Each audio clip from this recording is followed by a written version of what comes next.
Women, what's the most traumatic thing men did to you in school?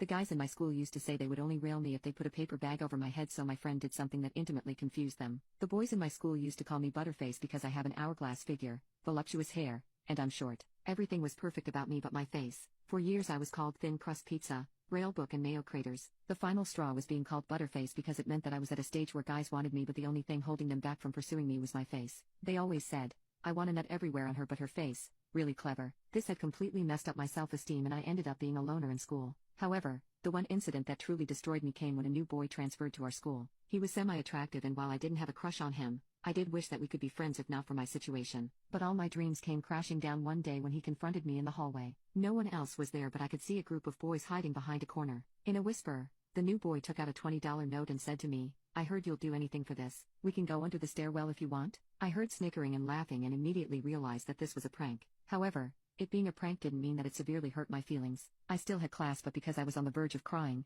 I signed myself out of school and locked myself in my house. The entire nightmare completely destroyed any shred of self-esteem I had left and I couldn't even bring myself to get out of bed for the next couple of days, let alone go to school. My parents knew that I was a moody, isolated kid, and just figured that I was going through something and left me alone. I just sat in my room, feeling ashamed and reliving the horrifying day before crying myself to sleep. I was scared that, even when I did finish school, people would still view me as Butterface. I didn't start to feel better until my best friend Gabby visited me after I hadn't been to school in 3 days. Gabby and I have been friends since 3rd grade by some miracle. She had friends in every clique and always had this sunny energy to her. Even though I was insanely jealous of her, she had never been anything but loving and supportive to me and never made me feel judged. Just having someone come check on me and ask how I was feeling made me burst out in tears and admit to her that I was tired of being an ugly loser. Gabby said it wasn't true, and all she wanted was for me to feel better about myself. She said that none of the holes at school mattered and my self-esteem started and ended with me alone. She called me beautiful with complete honesty in her voice, and said that people wouldn't have paid thousands for a body like mine. I finally stopped crying and just listened to her. That's when she reminded me that the first thing that people see is my face. She explained how she herself had only started to feel confident after finding the one skincare routine that worked for her after testing out dozens of random luxury skincare brands and spending hundreds of dollars. I sat up as she reached into her bag and pulled out 2 tiny bottles. The little kit she brought for me was a micro-infusion system.